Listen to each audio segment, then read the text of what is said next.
personas que no pueden soltar a alguien, aunque saben perfectamente que les hace daño. ¿Por qué el cuerpo duele de verdad cuando el corazón se rompe?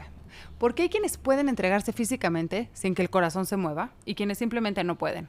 ¿Qué pasa cuando alguien te arrebata algo que nunca debió tocarse? Son las preguntas que Raúl, nuestro invitado de hoy, escucha todos los días en consulta. Es psicólogo-sexólogo, una palabra que carga con más prejuicios que cualquier otra en su campo y que hoy vamos a desmantelar. Porque detrás de todos esos tabús y de toda esa mala información que nos han metido en la cabeza, hay una disciplina que se ocupa de algo muy serio.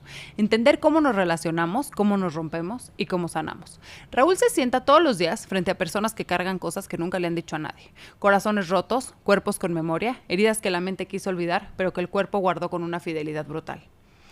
Él los ayuda a sanar, porque lo que no se habla, el cuerpo lo guarda y tarde o temprano lo cobra. Bienvenidos a Contralatidos, el pulso oculto. Yo soy Lucía LB y voy a hacer todas las preguntas que sé que tú también quieres hacer. Ahora sí, Raúl, ¿cómo estás? Muchas gracias por estar aquí. Muy bien, gracias. Y vámonos a la primera pregunta. ¿Cómo es un día a día en tu oficina, lo que te dedicas? ¿Cómo es tu trabajo? Pues un día a día es muy movido, es muy ágil. Realmente yo trabajo dando consultas durante todo el día, trabajo de forma virtual, trabajo dando psicoterapia, pero también trabajo dando algo que mucha gente desconoce, que es la sexoterapia. Entonces es un tema bastante interesante y del que me encanta hablar. ¿Qué es la sexoterapia? La sexoterapia es como ahorita lo decías, un área de la psicología que no está todavía muy compuesta. Un área que todavía está un poco oculta, porque es un área donde trabajamos, bien como lo dice el nombre, problemas y situaciones sexuales que puede vivir cualquier persona, pero donde también aportamos y ayudamos a la persona a autoconocerse, a autodisfrutar, a autosaber qué quiero, qué no quiero, qué me gusta, y no solo desde lo que es el sexo, que es lo que comunica el término de sexoterapia, sino va más bien del, si no sé quién soy, si no sé cómo descubrirme, debería de empezar a acudir con un sexólogo. Ok, muy interesante eso. ¿Cómo llegan los pacientes a ti? ¿Vas a clínicas? ¿Llegan a ti? ¿Te buscan? ¿Das talleres? Hay de tres. Muchos pacientes míos llegan a mí desde fundaciones, instituciones, también doy talleres de educación sexual, pero vienen muchas veces conmigo lo que son las víctimas. Trabajo mucho con víctimas de violaciones, abuso emocional, abuso sexual, problemas donde estamos empezando a tener un corazón roto, tener una relación de pareja, atiendo también situaciones de pareja. O sea, también das terapia como de pareja. Sí, terapia de pareja. Ok, muy interesante todo esto. Cuando tú dices psicólogo, sexólogo, siento que la gente piensa algo que no es. Muchísimo. ¿Qué crees que la gente piensa en general y qué realmente es? En realidad es que es muy curioso y es muy fuerte porque cuando la gente escucha el término soy sexólogo, la gente piensa que soy algo que realmente no soy. Al escuchar la palabra sexo de sexólogo, la gente ya no solo piensa que soy un psicoterapeuta. Hay gente que incluso ha pensado que soy un trabajador sexual. Ha habido gente que ha pensado que soy una persona que solo busca morbosear en la vida íntima de la persona. Y no, lo que yo realmente hago y a lo que yo me dedico es a que la persona se autodescubra, se autoconozca, que la persona también viva una vida sexual plena, una vida en terapia, en pareja plena. ¿Crees que hay tabús alrededor de estos temas? Muchísimo. Porque aquí estamos atacando el tabú del sexo y de la palabra sexo. Entonces, al escuchar sexólogo, no lo relaciono con un tratamiento de psicoterapéutico. Lo relaciono únicamente con el mero acto sexual. Entonces, cuando me lo relacionan a nivel profesional, claro que hay muchos tabús, hay muchos prejuicios, hay mucho. ¿A qué crees que se deban todos estos tabús? A que cuando somos pequeños, adolescentes o niños, no estamos acostumbrados a recibir una educación sexual. Y entonces cuando ya escuchas que hay una persona que se dedica a hablar de sexo, lo vemos como un, híjole, pues entonces realmente a qué se dedicará. Eso se me hace muy interesante, ¿no? Que haya todavía, que exista gente que, pues que tengamos hijos y que no les hablemos de una educación sexual. Muchísimo, y es muy común. Y entonces imagínate, cuando crecemos, escuchamos que una persona se dedica a la sexoterapia, imagínate todo aquello prejuicio que llega. Sí, me imagino. ¿Qué tipos de paciente llegan a ti? Muchísimos. Llega desde la persona que termina una relación, un proceso de divorcio, llegan pacientes que fueron víctimas de abuso sexual en la infancia o en la vida adulta, llegan infantes que acaban de vivir alguna violación, Llegan muchísimas personas que están buscando un proceso de hormonas para poder llevar un proceso de transición. Ok. Y personas que realmente no tienen una identidad clara. No sé quién soy, no sé qué me gusta, no sé yo con quién me puedo vincular el día de mañana. Llegan personas que dicen, no me siento conectado o conectada con mi relación de pareja y buscamos reconectar. Es muy amplia el área de la sexología. Hay como... los pacientes que más veo son... Son personas que acaban de terminar una relación de pareja o que Ok. están en proceso de. Ok, o Son sea, ese las es como personas que el sí. patrón que se repetiría. Muchísimo. Y son los pacientes que más buscan a un psicoterapeuta con enfoque de sexualidad. ¿Tú crees que hay algún tema en que no se hable en tus terapias, pero que sin duda debería? Muchísimo. ¿Sí? ¿Cuál es? Sí, el tema de poder realmente aprender a autodescubrirme, Ok. aprender a disfrutar, aprender a autoerotizarme y por consecuencia, qué hacer para sentirme bien con mi vida sexual. Cómo realmente disfrutar, pero no desde la otra persona. Cómo empezar a disfrutar desde mí. La gente realmente tiende a reprimir mucho lo que tiene que ver con la autosexualidad. Ujú. Hablemos de que tú eres conocido por sanar corazones rotos. ¿Cómo puedes conectar lo físico con lo emocional? Ay, va muy de la mano. La parte emocional es la que primero predomina. ¿Cómo me siento cuando termino una relación de pareja? Me Ajá. puedo llegar a sentir enojado, frustrado, triste, negado, y por ende cada fase la empezamos a reflejar desde el cuerpo. Me empiezo a dejar de lado, empiezo a tener poco amor propio, empiezo a olvidarme de realmente quién soy. Y ahí mucha gente me lo comentan mucho mis consultantes. ¿Por qué realmente termino extrañando tanto a una persona que me hizo daño? ¿Y por qué realmente me empiezo a ver mal? Me empiezo a sentir mal. ¿Por qué me empecé a descuidar desde que terminé con esa persona que sé que me dañó? Entonces ahí es cuando como psicoterapeuta y como sexoterapeuta me puedo dar cuenta de que el área emocional influye mucho en el área sexual y en el área físico. ¿Por qué de repente lo emocional puede provocar que me deje de lado tanto? Sobre todo cuando fue algo que me dañó y que hoy en día que ya no estoy, me sigue lastimando. Siento que aquí, tú corrígeme, puedes irte por el lado de dejarte o por el lado de me le voy a meter al gym, me voy a cortar el pelo, me voy a arreglar, quiero estar mejor. Por lo general primero me dejo. Ah, o sea, es Digo, como una transición. sí, en mi experiencia como sexoterapeuta primero me dejo. De Ok. puro lo emocional. Y cuando por fin recuerdo quién realmente soy y lo que valía así en esta persona, es cuando ya busco cortarme el cabello. Cuando busco empezar a ir al gym. Cuando busco realmente recuperar lo que yo fui antes de esa persona. Pero ojo, para llegar a eso hay que hacer un trabajo interno muy fuerte. Porque realmente es muy raro, y te lo digo por mi experiencia, que una persona luego te diga, sí, ya, voy a depurar, voy a sanar, voy a hacer. Primero, por lo general, nos terminamos dejando de lado. Y luego me recuerdo lo que realmente necesitaba mi cuerpo. Incluso estando con esa persona. Hay personas que pueden tener esa entrega física y no involucrar sentimientos. Y hay las que no pueden. Se puede una, se pueden las dos, existe algo que tienen las que sí, que las que no. No, y se puede muchísimo. Y me puedo imaginar que incluso muchas personas que nos están escuchando han experimentado lo que es estar sexualmente involucrados con personas con quien no sentimos un tema emocional. ¿Por qué? Porque hay que tener en cuenta algo. El ser humano es un ser sexual. Al ser un ser sexual, las personas tenemos una necesidad física, una necesidad sexual, donde sí, necesitamos intimidad física. Necesitamos una relación más allá de lo que es el amor, más allá de lo que es lo bonito que conocemos idealmente en una relación. Digamos, lo carnal, o sea, el sexo. ¿Mm? Por lo tanto, el ser humano sí está construido para tener relaciones sexuales sin la necesidad de involucrarnos sentimentalmente. Ok.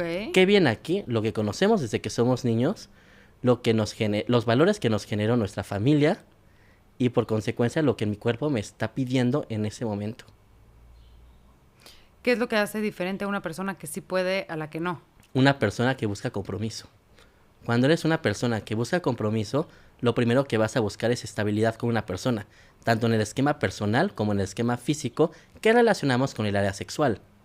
Cuando eres una persona que todavía niega de cierto modo el esquema compromiso, va a ser más sencillo que puedas buscar tener relaciones sexuales sin un compromiso. Ok. Esto, no sé, a ver, es una pregunta que tiene que ver como con las sociedades, o sea, siento que hay la sociedad, por ejemplo, los gringos tienen otra forma de ver esas cosas que los mexicanos, que, Sí, ¿sí? muchísimo. La sociedad nos inculca ser monogámicos. Ujú, Pero ¿qué pasa cuando no solo tenemos que ser monogámicos? O cuando no solo tenemos que ser una persona que comparta una vida sexual, que es mi cuerpo, ujú. de forma únicamente de pareja.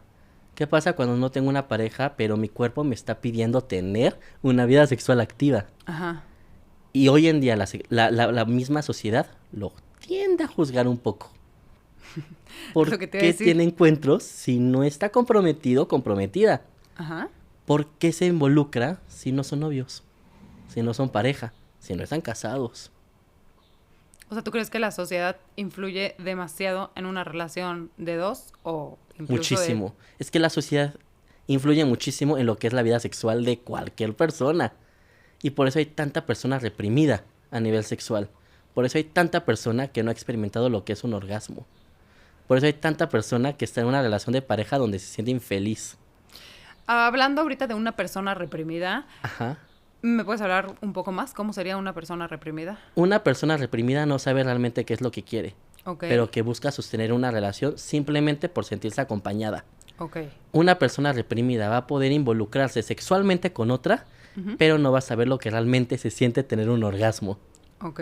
Una persona reprimida, por otra vertiente, también va a ser una persona que no sabe qué es lo que quiere en una relación de pareja y que por consecuencia va a buscar encuentros sexuales sin compromiso porque por experiencias del pasado o por mis valores del pasado no voy a saber qué es lo que realmente quiero. ¿Y crees que aquí funciona diferente la mentalidad de un hombre que de una mujer?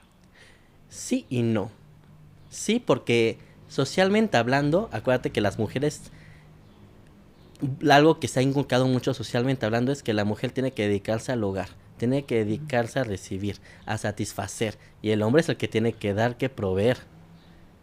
Y entonces, ¿qué pasa? Y me ha llegado mucho a consulta y me lo han dicho, es que yo lo que debería de hacer es tener hijos Ajá. y es dedicarme al esposo, pero no quiero. Y por otro lado, a mí me enseñaron que lo que yo necesitaba era ser el proveedor, era ser el que podía proveer y mantener una familia, pero no quiero una familia. ¿Por qué? Porque la sociedad, y hay que aceptar, aunque ya estamos en el siglo XXI, lo sigue pidiendo. La sociedad no se ha acostumbrado a la revolución sexual que hemos tenido hoy en día. ¿Y por qué? Por un sistema represivo. Qué duro. Porque no nos atrevemos a decir que no todavía. Y sobre todo, no nos atrevemos todavía a disfrutar lo que es una vida sexual plena. ¿Tú crees que todo esto tiene que ver por cómo nos educaron? Muchísimo. También. Y no de nuestros, ni siquiera de nuestros papás. Es la educación previa a. Mucha educación que recibieron nuestros bisabuelos, abuelos, se la pasaron a nuestros papás. Por lo tanto, ni siquiera consciente, inconscientemente, la propia familia busca que sigamos los patrones culturales que ya no nos están funcionando en la generación en la que vivimos hoy en día. Ujú. Y creo que por eso muchas veces la sociedad sigue viviendo como si siguiéramos en siglos pasados. La mujer en la casa y el hombre provee. ¿Y qué pasa con la comunidad? ¿Qué pasa con el indeciso? ¿Qué pasa con la mujer que dice no quiero hijos? Ujú. ¿Qué pasa con el hombre que dice no quiero sostener? Quiero ser soltero. Esas personas tienen pues una gran confusión dentro de ellos Sí, por... y justo ahí deriva lo que me preguntabas. Es un sistema represivo.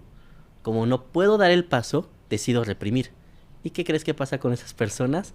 Generan ya un caos en sistema pareja. Entonces Ok. ya decido no comprometerme. Decido ilusionar a otra persona. Decido tener sexo sin compromiso, aun con quien sí busca compromiso. Y Ajá. todo ello va desde un sistema represivo. No aprendí a decir que no. No aprendí a decir lo que yo realmente quiero para mí. No aprendí a vivir una vida sexual plena. Porque ojo, aquí siempre me gusta meter un paréntesis. Cuando hablamos de sexólogo, de vida sexual plena, no solamente es un sistema de penetración. Que ojo, escuchamos sexo, sexólogo y pensamos que es penetración. Sexología o sexo realmente tiene que ver con autodescubrirme, definir mi personalidad, definir quién soy, hacia dónde voy. Y es lo que la gente todavía no siempre acaba de entender por un sistema represivo. ¿Alguna vez te ha dicho un paciente algo que te dejó marcado? Uy, muchísimas cosas. ¿Sí? ¿Nos podrías contar algunas? Desde me violaron cuando era niña. Desde permití. Desde lo permití porque era un familiar. O si lo hago hasta desde algo más cotidiano. Desde un estoy con alguien que no quiero. Ujú. Todo me queda. Es lo fuerte dentro de lo que significa el esquema sexo. Por no haberme sabido descubrir a temprana edad, termino reprimiendo y termino viviendo experiencias que yo sé que no me las merecía. ¿Por qué crees que hay tanta gente que se divorcia? Que hay tanta gente que tiene encuentros sexuales sin orgasmos. Que hay gente que dice, no sé qué es lo que realmente quiero. Por ello. Y todas esas experiencias se me marcan. Y por eso estoy aquí. Para acompañarlas en ese proceso. Hablemos de algo que le ha pasado, yo creo que absolutamente a todo el mundo. Y si no le ha pasado, le pasará. Claro. Un famoso corazón roto. Uy, no, sí. ¿Qué pasa realmente en el cuerpo y en la mente cuando alguien tiene un corazón roto? Pasa muchísimas cosas. Primero que nada, mentalmente hablando, es una sensación muy fuerte porque a veces la gente tiende a creer que un corazón roto es algo pasajero. Ajá. Es algo que va a terminar, que se va a pasar, que no pasa nada. Vendrá otra persona y bye. Ujú. No. Cuando tenemos un corazón roto, algo que el ser humano tiende a olvidar es que es una experiencia traumática.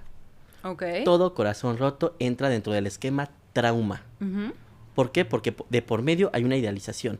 Ajá. De por medio hay expectativas. Y si eso se me va de la mano, se me queda una huella que no solo queda en el aspecto presente o consciente, queda desde lo que yo llegué a vivir en su momento con la familia. Todo aquel corazón roto que yo llego a experimentar va de la mano con una huella familiar. Entonces Ok. no solo se despierta el me dejó, o el la dejé, lo dejé o terminamos, sino que lo que realmente se abre es lo que viví desde que yo era pequeño, pequeña y que me movió y que me traumó. O sea, podemos decir que un corazón roto te puede reabrir heridas que no has sanado. Siempre te lo va a abrir. Porque Sí. toda aquella relación que nosotros tenemos, sea funcional o no, tiene que ver con la relación que tuvimos con papá o con mamá. Y entonces cuando termina, nos Ujú. acordamos de ese hueco que nos llegó a dejar mamá o papá. Y entonces ya no solo fue el trauma que viví en la infancia, es el trauma que me llevó un abandono. Un abandono más. Por eso es tan duro, tanto físicamente como emocionalmente. Físicamente, ¿qué pasa en el cuerpo?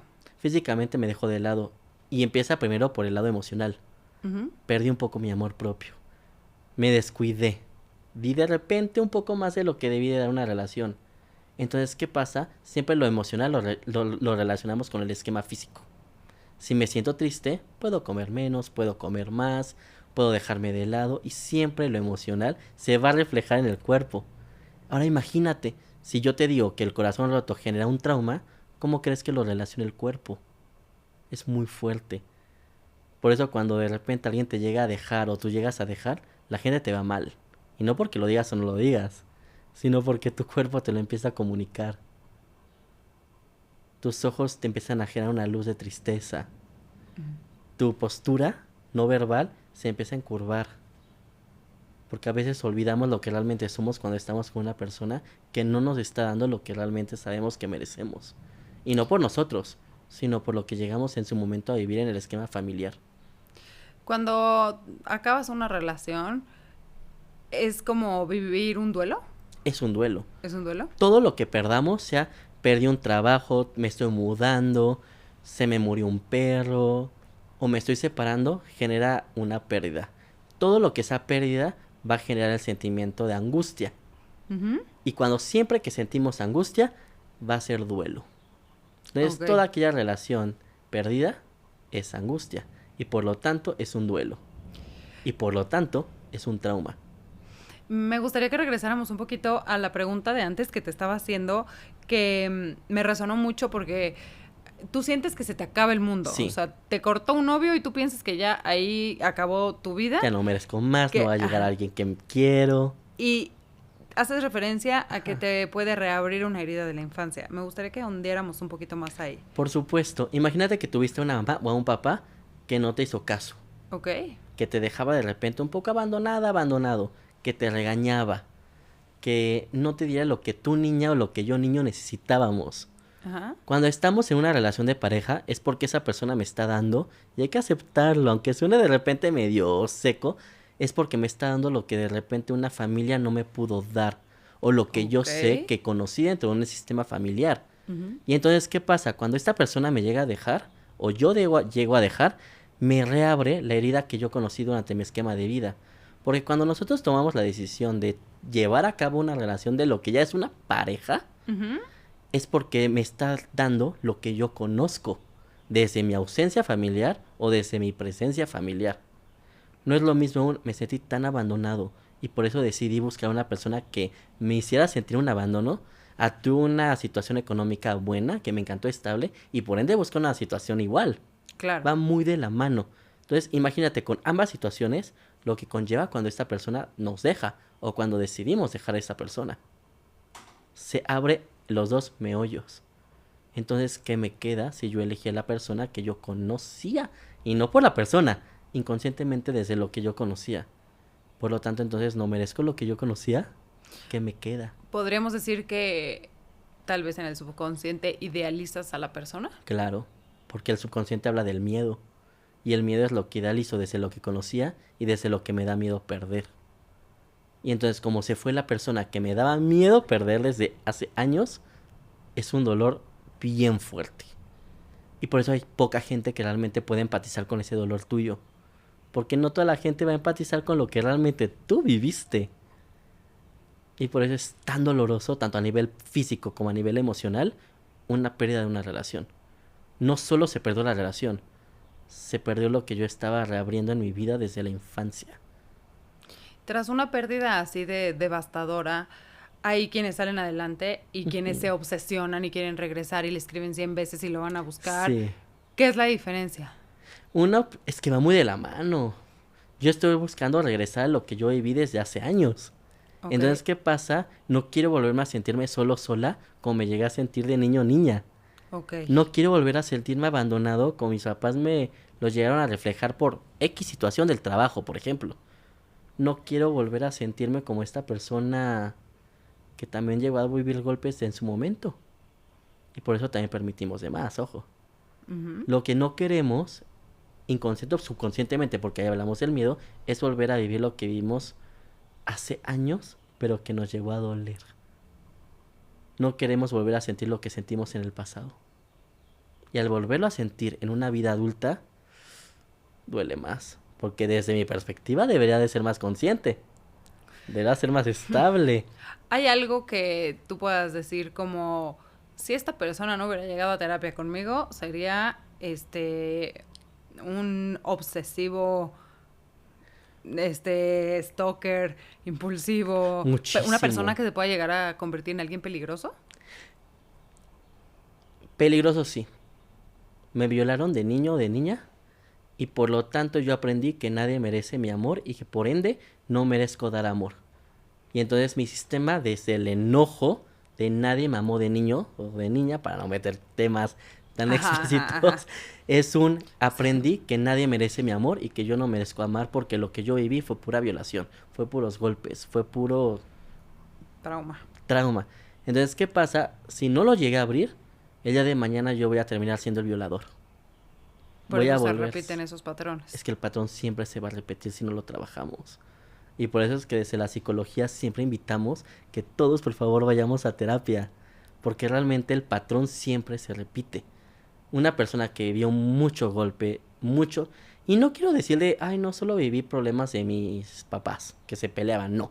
Cuando eres una persona que vivió golpes, que vivió violaciones, que vivimos temas que realmente nos pudieran perjudicar y traumar más, somos más propensos a repetirlo. Porque ahí lo que predomina es el enojo. ¿Por qué lo viví? Yo no lo merecía. Y sí me han llegado pacientes o consultantes que me han dicho, es que yo realmente viví muchos golpes, muchas violaciones, y me siento enojado con la vida, y por ende no sé cómo controlarme cuando veo a esta persona y quiero abusar de ella. ¿Por qué? Porque si yo no fui capaz de vivir una infancia tranquila, ¿por qué lo habría de vivir la otra persona? Entonces sí me ha llegado. ¿Por qué? Porque no lo trabajamos. Hablas mucho ahorita de las violaciones y de personas siendo abusadas y siento que para muchas personas lo oyen muy lejano. Me Sí. gustaría, no sé si sabes estadísticamente o un aproximado, ¿cuántas personas son abusadas? Cuando hablamos de mujeres, 1 de 3 mujeres vive abuso sexual. 1 de cada 3. De cada 3. Es muchísimo. Y cuando es en tema de hombres, 1 de cada 10. O sea, si hay un aumento o una diferencia muy grande. Ambos viven traumas, ambos viven violaciones. En la mujer incrementa. Imagínate lo que yo te digo, 1 de cada 3 día tras día. 1 de cada 3 niñas que nacen todos los días es una niña abusada. Híjole, 1 de cada 10 fuertísimo. niños que nacen es abusado. Fuertísimas esas, cuando ponemos esos datos en números. Muchísimo. Y son temas de abuso sexual. O sea, donde ya hay sí una penetración de por medio. Porque si ahorita lo relacionamos con lo que es un abuso emocional, ni para qué te digo. 10 de 10. Ujú. ¿Qué pasa cuando estás en una relación y sabes que debes soltarla y dejar esa persona ya por la paz y no puedes? No puedes, te lo repito, por lo que conocimos. Si yo estoy aquí es porque conozco esto. Ok. Y cuando conocemos eso, no queremos soltarlo. Es muy difícil querer soltarlo. Porque ¿qué otra vida vas a conocer? ¿Pasa algo a nivel cerebral? Sí, ¿Qué? los bioquímicos lo que buscan es Ajá. eso. Quiero que me abusen, quiero que me golpeen, quiero que me dejen. Y yo desde el enfoque, que es un enfoque humanista, que es el que yo sigo psicoterapéuticamente hablando, es si yo he vivido desde un linaje donde me han violentado, ¿cómo voy a ser capaz de vivir una vida sin un sentido de violencia? Imagínate, esta vida de violencia, que es la que yo conozco, si me la quitan y de repente tengo esto, ¿cómo lo vivo? ¿Quieres que te diga algo muy fuerte? Por favor. ¿Más? Uf. Y es algo que aprendí desde que estaba estudiando la licenciatura en psicología y lo confirmé dando psicoterapia.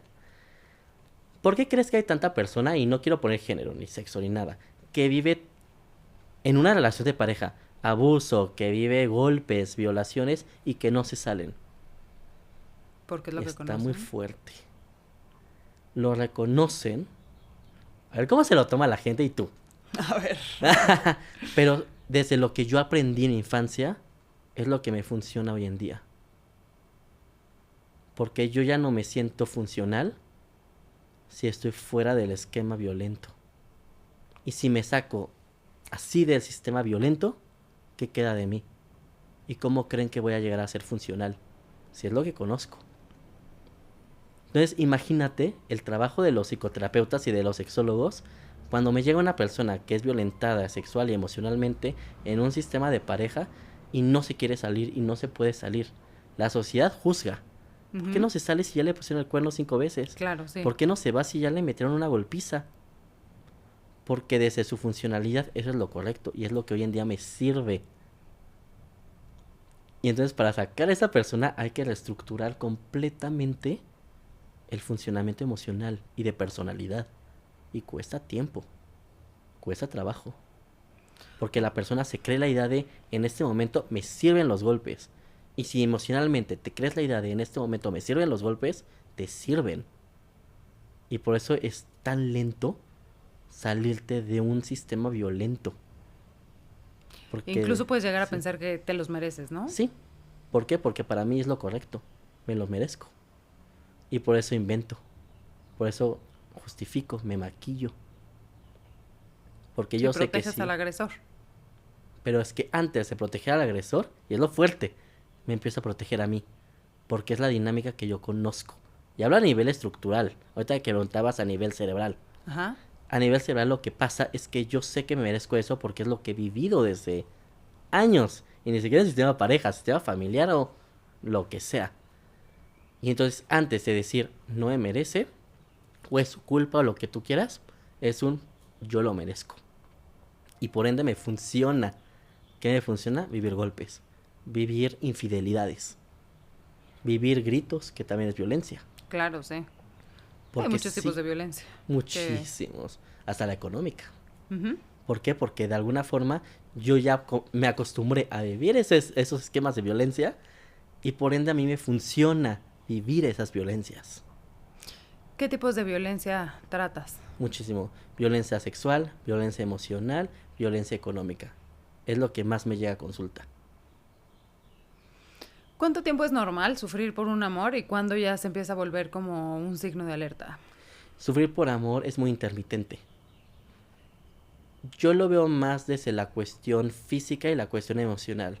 ¿Cuándo? Cuando ya dejé de comer, cuando ya empecé a comer de más, cuando ya empecé realmente a dejar mis actividades cotidianas. Okay. Y les quiero poner un ejemplo que es muy claro.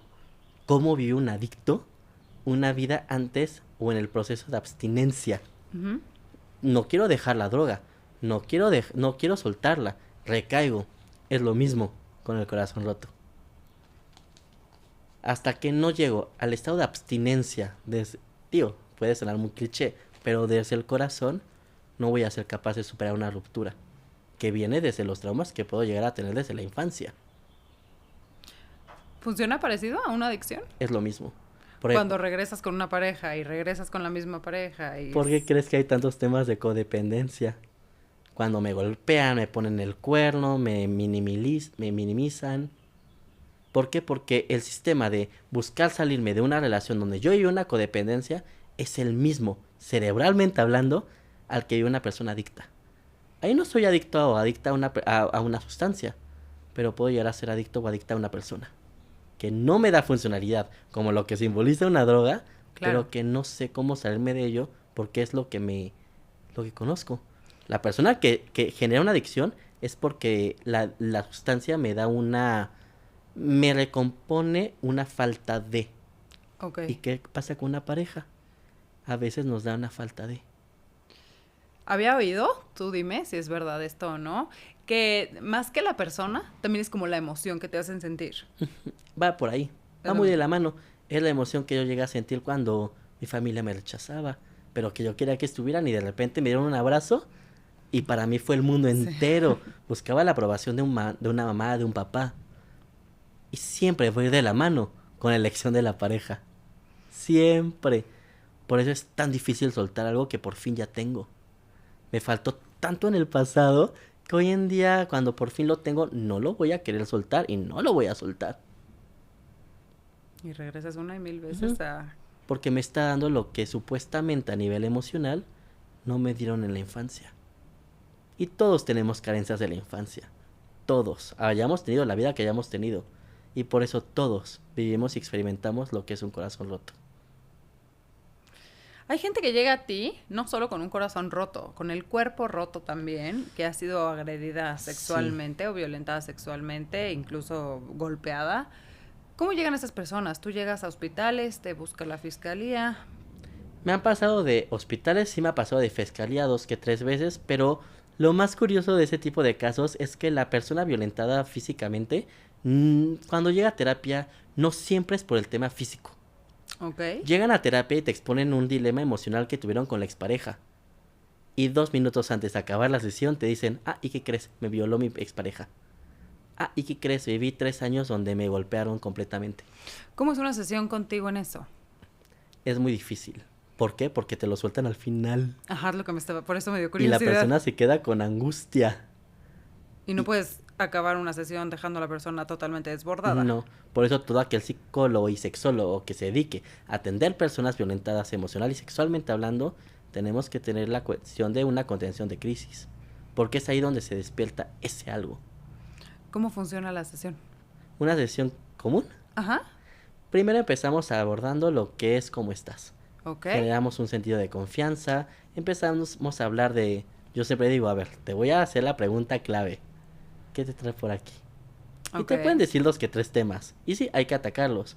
Pero la mayor cantidad de temas que hay que trabajar en la sesión son los que te dicen en las sesiones. Sobre todo cuando hablamos de un nivel sexoterapéutico, son las últimas, en los últimos minutos lo que te comunican. Ajá. ¿Por qué pasa eso? ¿Por qué? Porque, como decíamos al inicio, la gente reprime. Y cuando por fin genera un lapsus de confianza, te voy a decir, ¿qué crees? Sí me violaron. ¿Qué crees? Soy una persona violentada. Y ahí entra también de repente nuestro sentido de empatía. Tengo que escucharte también. Tengo que también hacerte sentir acompañada o acompañado en esos minutos. Y como sexólogo, yo agarro más esos minutos que los primeros que me dijeron al inicio de la consulta. ¿Por qué? Porque la gente que realmente fue víctima te lo va a comunicar al final de la sesión, como psicoterapeutas. Ya te la sabes. Claro. ¿Qué hace el abuso en la sexualidad de una persona? Uy, muchísimo. El abuso hace que no nos sintamos merecedores de nada. El abuso hace que no sintamos placer, que no nos sintamos atractivos, atractivas físicamente hablando, merecedores. Y ahí sí lo englobamos mucho a lo que es la vida sexual. No sentimos que merecemos gozar, disfrutar. Nos sentimos vacíos. Y el abuso, por eso yo sí considero que es de las peores violencias que podemos llegar a vivir como seres humanos. Porque no hablo solo del abuso sexual. Hablo incluso del que pega más, el abuso emocional. Y por eso decimos mucho, la palabra duele más que el golpe. Pero desde la palabra conlleva el golpe. Entonces ahí es cuando también llegamos a generar una codependencia enorme. Hay un ciclo, ¿cierto? Que dicen, me golpea la luna de miel, ta. Sí, es muy claro. Al inicio hay que tener siempre en claro algo. Primero, siempre vamos a tener un ciclo que es el proceso del enamoramiento. El proceso del enamoramiento es muy breve. Y yo siempre le digo a mis consultantes, el número 3 es clave. Dura de 3 meses a 3 años. Ok. ¿Qué pasa ahí? Veo lo mejor en la persona. Es cuando hasta sientes el rasguñazo bonito y rico. Ahí hay más pasión, más comunicación. Yo veo a la persona desde lo bonito. Y yo siempre le digo a las personas, piensen ustedes, ¿qué pasa siempre después de los 3 meses o después de los 3 años? La relación termina. ¿Por qué crees? Porque por fin, después del número 3, o sea, meses o años, conozco a la persona realmente como es. Si después de los 3 meses o de los 3 años yo tomo la decisión de seguir con esta persona y sigo sintiendo esto bonito, es porque ya no estamos en un enamoramiento. Entramos en un esquema que conocemos como el amor maduro. Pero perdóname que te interrumpa, Tú pero dime. va de los 3 meses a los 3 años. Sí. O sea, es que es un lapso muy grande. Muy grande. Y hay personas que lo viven en meses y hay personas que lo viven en años. Si me preguntas en mi experiencia, por lo general duran meses. Ok. Pero hay personas que lo viven en años. Y si buscamos y escarbamos en nuestro nivel social, familiar, etcétera, hay muchos matrimonios que acaban a los años, a los 3. Y hay muchas relaciones de noviazgo que acaban a los 3 meses. Y luego dicen que la crisis de los 7 años también, ¿o eso es mito? Va más de los 3. Va más. El 7 no está comprobado. El 3 está comprobado a nivel psicoterapéuticamente hablando desde la corriente humanista. Luego va el amor maduro. Exacto. Ajá. El amor maduro es un yo decido estar con esta persona desde los defectos, ya no desde lo bonito que conocimos en el enamoramiento. ¿Y qué pasa en el amor maduro? De repente empieza el grito, el dejarte de lado, el empujarte, luego va el golpe, luego va el golpazo, luego te pongo el cuerno, y luego ya no es solo un sistema de el empujón, el jalón, no, sino que es un ya me acostumbré a golpearte. Y ahí se acabaron ambas vertientes. Pero imagínate lo que pasa cuando ya es un sistema maduro. Ajá. Si ya te acepté desde tus defectos, ya acepté también tus golpes. Ya acepté también tus gritos. Porque yo decidí, y es muy subconsciente, porque es miedos, etcétera.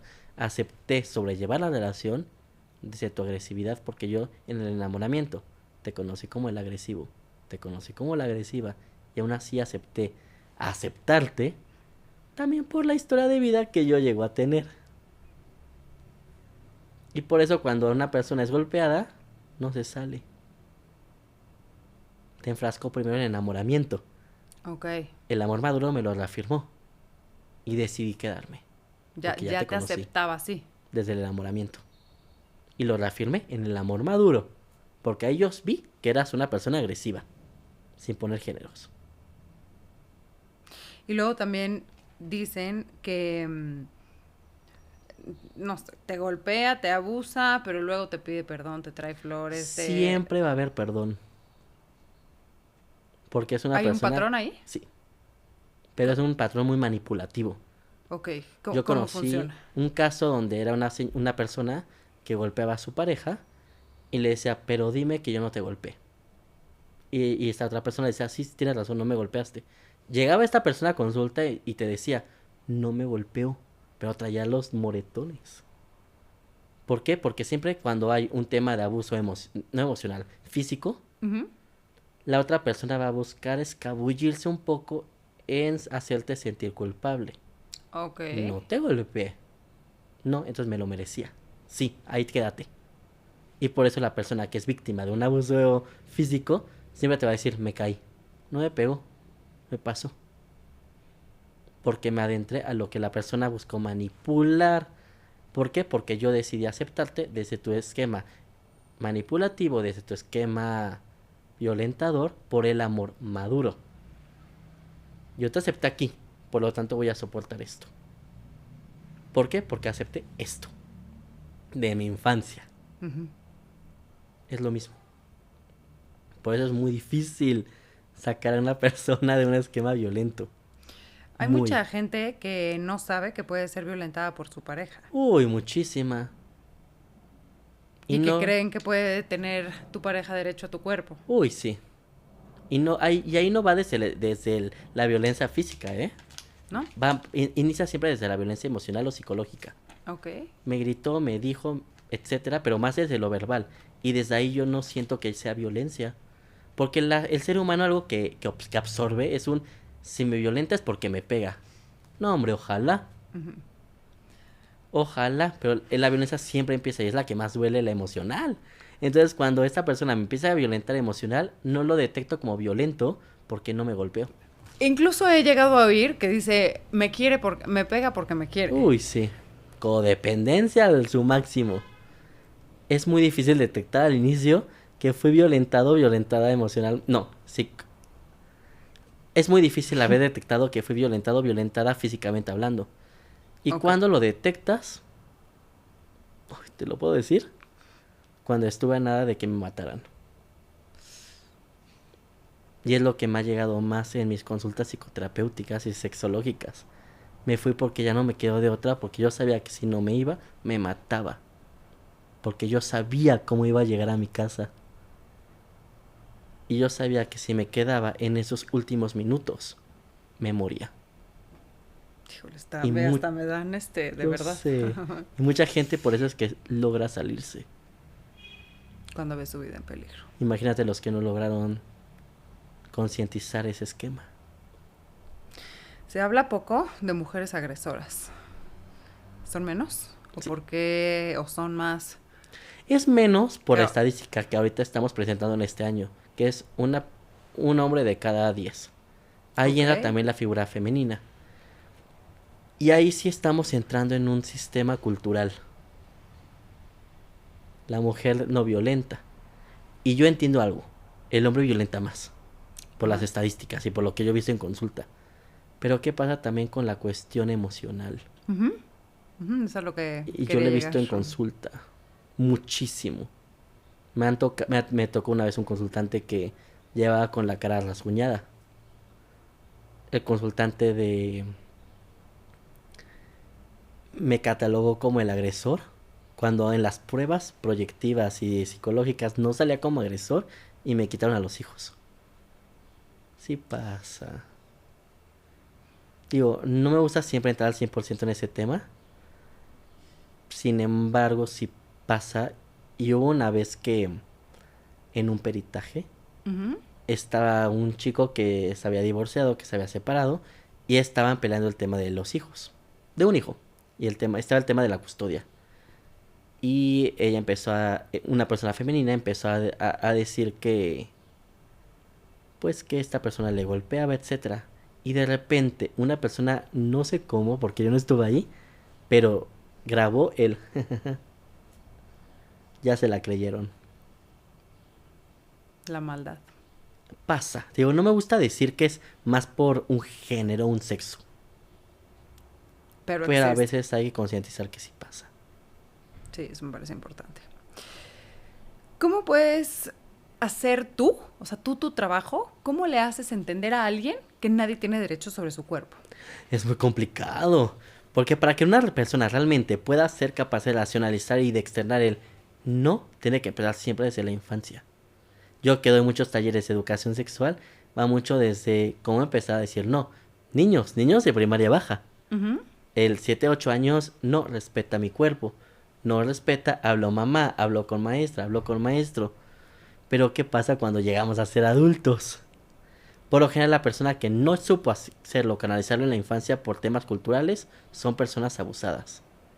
Y entonces mi trabajo como sexólogo es si me llegas tu adulta, tu adulto, ¿cómo vamos a empezar a manejarlo desde la cuestión emocional hoy, adulto, adulta? ¿Cómo voy a empezar a generar un límite desde mi cuerpo? Y es muy difícil. ¿Por Porque dónde para empiezas? eso, empezar a descubrirme. Cómo disfrutar, cómo sentir, cómo hacer un trabajo interno fisiológicamente hablando. Y te voy a dar un ejemplo que yo meto mucho en mis consultantes. Y es un ejemplo bien bonito y que me encantaría que la gente que nos está escuchando lo haga. Si realmente queremos empezar a escuchar a nuestro cuerpo, queremos empezar a sentir y autosentir lo que es realmente una vida sexual rica, plena, no empieces desde el sexo. Empieza desde la cuestión sensorial. O sea, desde la cuestión sentidos. ¿Qué te gusta hacer? Hay gente que me dice ver la tele, un chocolate, comerme esos tacos. Ok, el ejemplo del chocolate. Van a agarrar en su casa, en donde estén, algo que realmente les guste y que realmente disfruten. Y no quiero que solo se lo coman. Porque vamos a pensar en algo. ¿Cómo comemos? Ahí te preguntaría, ¿tú cómo comes? Pues a veces como por pura inercia, ya ni sé que estoy comiendo. Pero que lo ya. hacemos Sí. por nuestro ritmo de vida. Ujú. ¿Qué pasa si en la noche no solo comemos por esta parte de rutina, sino que de repente si alguien me dice el chocolate, agarro el chocolate, lo huelo, lo siento, me lo meto en la boca, pero que lo hacemos desde un nivel sexoterapéutico? Ahora sí, labor del sexólogo. Ok. Encontrarnos con esa sensación o es nuestro sentido erótico. Realmente me lo voy a comer y realmente lo voy a disfrutar de una forma erótica. Imagínate qué pasa cuando empezamos a realmente vivir nuestra vida desde un erotismo. Desde realmente disfrutar y gozar lo que no soy capaz de disfrutar y de gozar que hacemos desde la inercia, desde la rutina. Exacto. Si empezamos desde ahí, ¿cómo crees que vamos a vivir una vida sexual plena?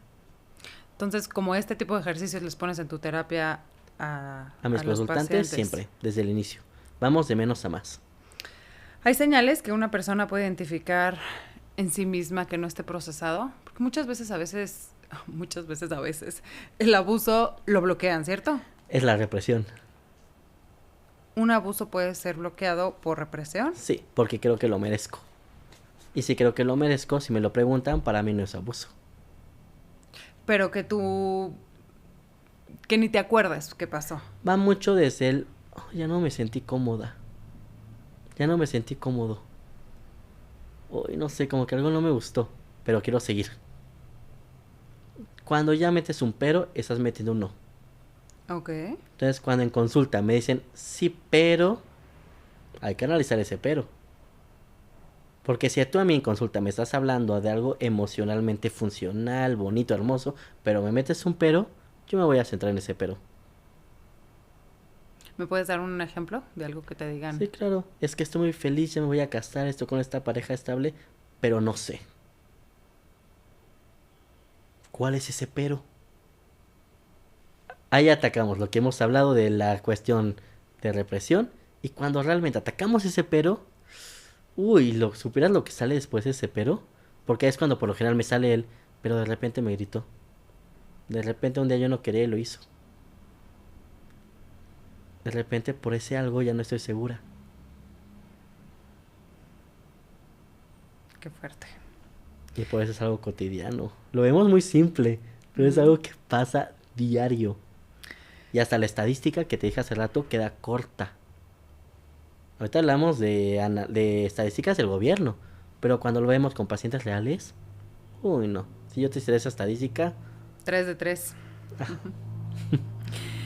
Dijiste hace ratito que el cuerpo guarda memoria de lo que la gente quiere olvidar.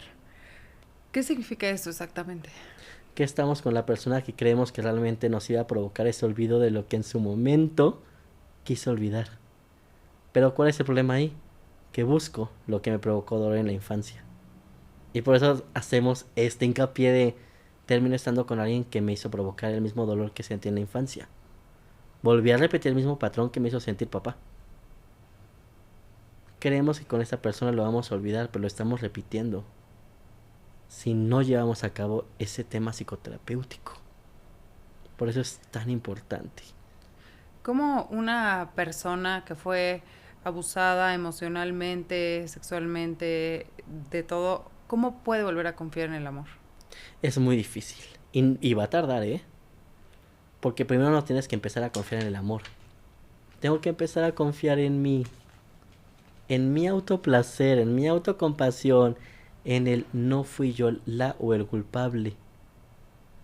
Tengo primero que empezar a reconectar conmigo. Y ahí está el ejemplo que te dije del chocolate. Volver a reconectar con lo que me hace sentir rico o rica.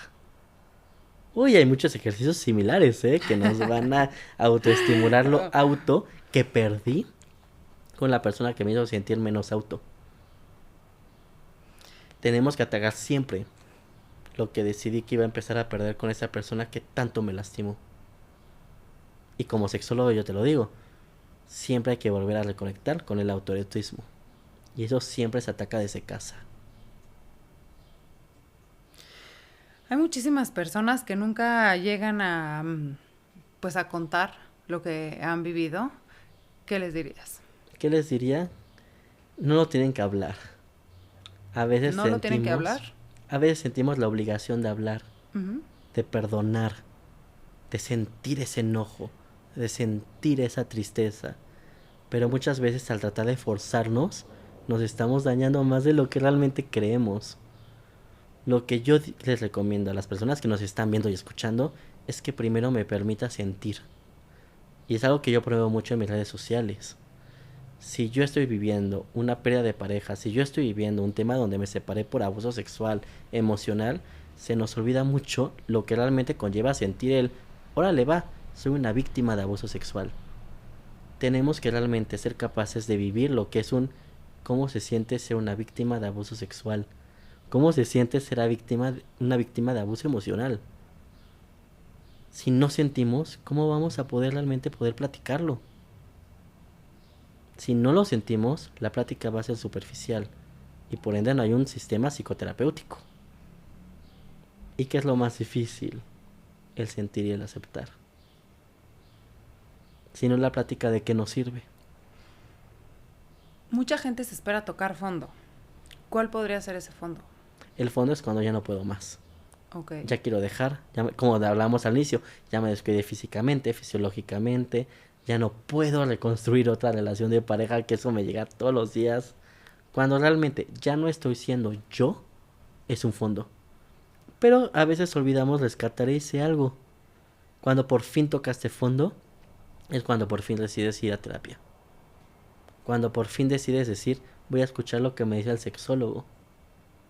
Una persona que no toca fondo es una persona que no va a ir con un sexólogo. Claro. Y ya no hablo de psicólogo, sexólogo. Al sexólogo va la persona que ya tocó. Y que tuvo la apertura de decir qué está pasando más allá de lo que es un sentido emocional, un sentido psicológico. Y ya se va a aperturar a lo que realmente desconocemos. Un sentido físico.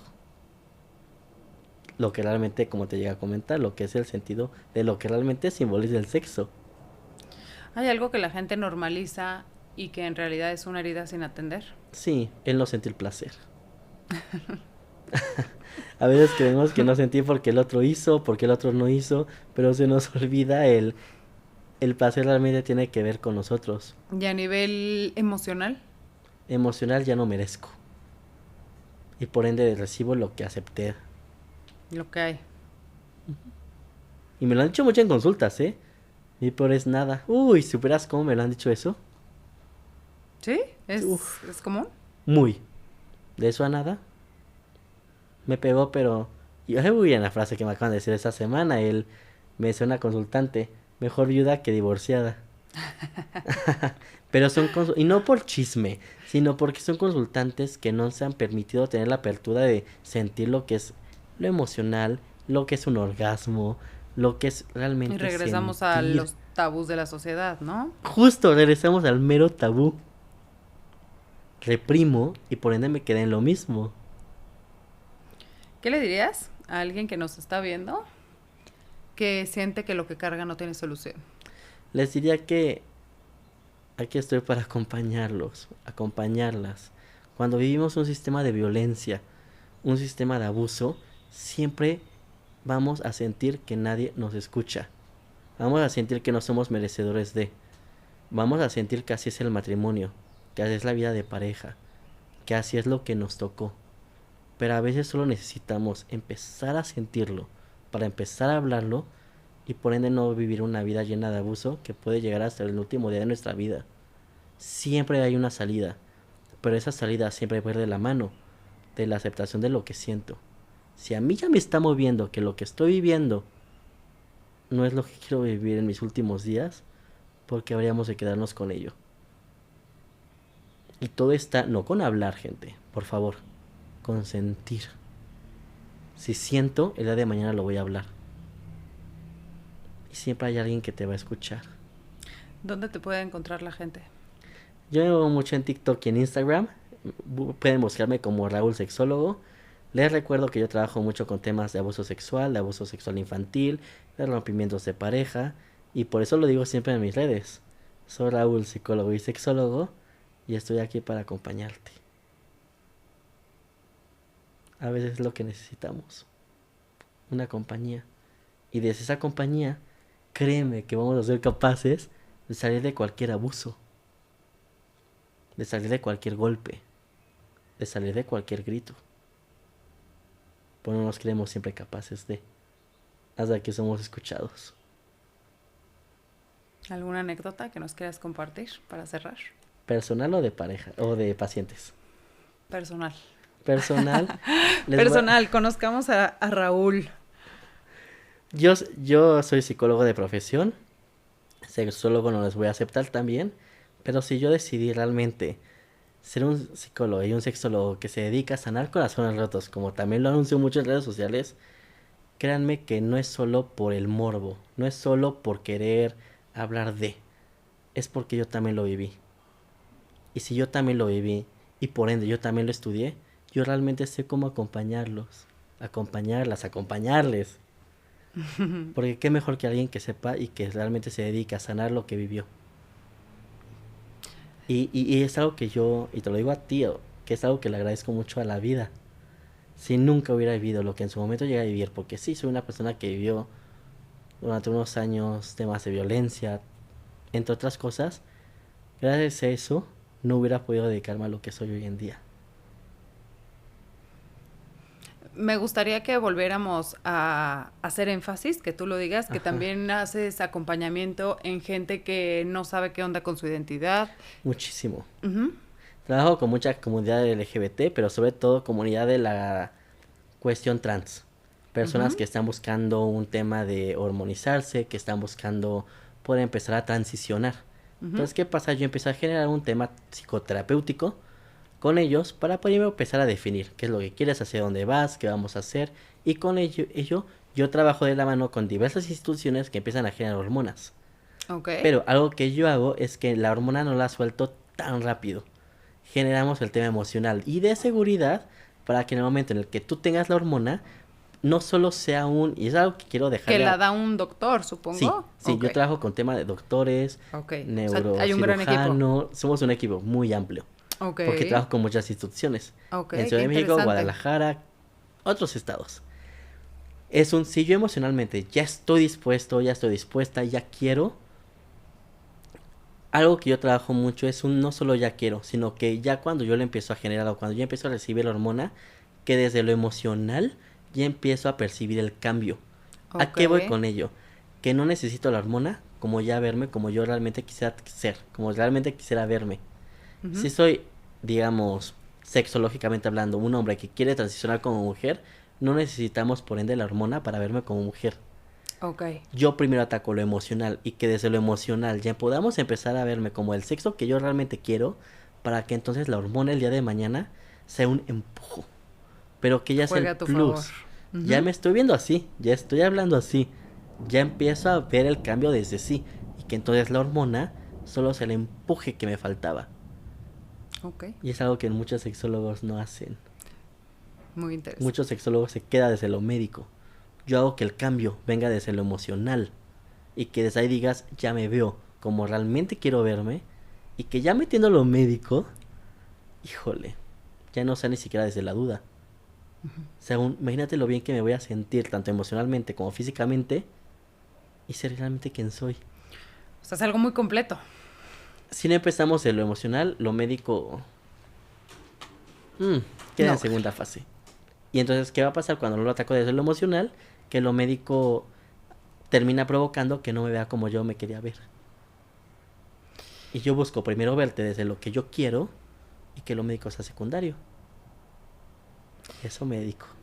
Y para cerrar, ¿me puedes decir cuál es el pulso oculto de tu día a día? Lo que siempre está, no se ve pero se siente. Estoy en la compañía de las personas que no son capaces de visualizar que realmente hay una situación, sea de la comunidad, sea de pareja, sea de transición, no están siendo capaces de ver. Pero que a veces necesitamos ese impulso, este acompañamiento, o este proceso, o esta escucha, para realmente decidir lo que necesito para ser feliz. Y desde lo que he vivido a nivel personal, a nivel laboral o a nivel académico, como lo queramos ver, yo lo que busco es acompañar a esas personas que de repente se sienten incomprendidas para ser comprendidos, pero sobre todo para sentirse escuchados. Muchas Que un gracias. corazón roto no se quede en un corazón roto, que se quede en una experiencia. Y por eso estoy. Muchas gracias por estar aquí, por compartir toda esta información. Y pues ya saben, aquí está lo que no siempre se ve, pero se siente. Si tienen alguna duda, ya saben dónde pueden contactar a Raúl. Y pues siempre es más fácil de estar acompañados. Muchas gracias, yo soy Lucía LB y nos vemos en el próximo capítulo.